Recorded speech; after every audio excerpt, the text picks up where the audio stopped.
Hey folks, Mia here with Fox28Spokane.com. This week I saw Atomic Blonde, so I thought I'd do a quick, hopefully, review of it.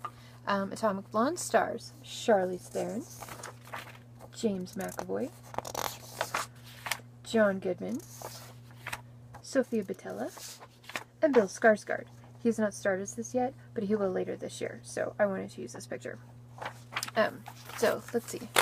My thoughts on this movie. It was not what I was expecting. I think the trailers made it look like it might be kind of a John Wick style of action movie, you know, heavy on gratuitous violence, kind of lighter on the deeper plot elements.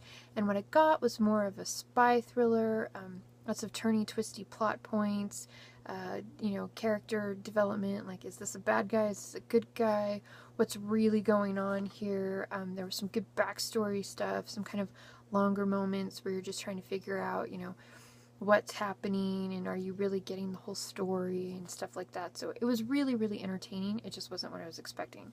And I think it's important to point that out right away, so anybody who sees this and was going to go see the movie after this will know kind of to be more prepared than I was. Before I get to the, well, okay, let's do a little plot breakdown real quick. So we have our female MI6 agent, Lorraine, played by Charlize Theron. She's being sent to Berlin right about the time the Berlin Wall is going to come down. She's there to investigate the death of another MI6 agent and also find the list, which is apparently, you know, all the information about all the spies from all the different organizations and stuff. And if it gets into the wrong hands, then everyone's kind of, you know, out of luck. So she goes to Berlin. She meets up with James McAvoy's character, who is another MI6 agent, but he may have gone a little, I think they even call him feral, but he may have gone a little rogue from what he was originally supposed to be doing over there, since he's been there for like 10 years. So as she gets to Berlin, she, you know, is there to pick up this body, but she's also hooking up with, not like hooking up, but like meeting up with this other MI6 agent. She's trying to figure out who has the list, what they're going to do with the list, who is a double agent working for MI6, but also the KGB. And there's, like I said, there's all this historical Cold War stuff going on with the wall coming down, and there's the KGB and the CIA and MI6, and just, it's very, very interesting and very, like I said, kind of twisty plot elements going on and stuff. The movie has several things that I think really work for it. Number one, the soundtrack. Includes Queen, David Bowie, the Eurythmics. It's got some good covers. I particularly like the cover of 99 Left Balloons. It's very sad, and it, you know, even, it works really well with the scene that it goes with. Costuming. The outfits that Charlize Theron gets to wear in this are just awesome. I mean, the shoes alone, there was some red Jimmy shoes that she wears that unfortunately cost $800 in real life, so I will not be purchasing any anytime soon, but they look fabulous on her, and it's great to just watch her in these sleek pantsuits and these trench coats, and even when she's hanging out in her hotel room kind of doing whatever she's doing, I don't want to give too much away, but she wears kind of these like off-the-shoulder sweaters and these, you know, all this it's very 80s kind of, but it's very slick looking, very, it's got a very interesting aesthetic, the way that the color of scenes, you know, the way things are lit, you know, it's just, it feels very 80s, but it also feels very modern. So I really, really liked the way, you know, that the movie looked. So I guess that's the third thing that's got going for it, just the way that it looks, the way it sets scenes. You know, they have all this stuff, the plot stuff is going on in Berlin.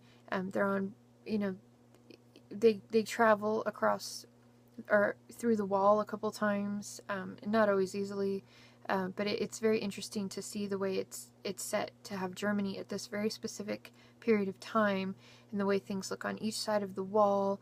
And at one point, you know, the wall has come down and they're celebrating, and it struck me as a very interesting, like, look at this period in history, because Charlize Theron's character has American MTV on in her hotel room when, and outside they're celebrating the Berlin Wall coming down, and on her TV is MTV News, where they're talking about sampling, and like, that's as big a deal, like, that's what American, you know, youth were looking at, is sampling a big deal in music, and while German youth are, you know, marching for their freedom and all this stuff, and it was just, it's a very interesting look at this period in time and stuff like that. So so it definitely, you know, it has a lot going for it. I really, really liked this movie. I mean, I really got into it. I really enjoyed trying to figure out what was going on with the characters and the plot before it was actually revealed.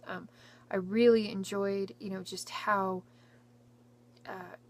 it just, you can see how much Charlize Theron got into this role. I mean, the fight choreography is very, very, those fight scenes are very physical. They're very dirty. They look really heavy and painful, and you know they're gasping and all this stuff. And her body's covered in bruises, so she keeps soaking herself in bathtubs full of ice, and it's just, so it looks very real and very physical, and it just, you know, you really got to hand it to her. She really went for it, and I've seen some behind the scenes stuff of her, you know, practicing this fight choreography, and it just looks like she worked really, really hard for this role, and she does a phenomenal job. I totally bought it.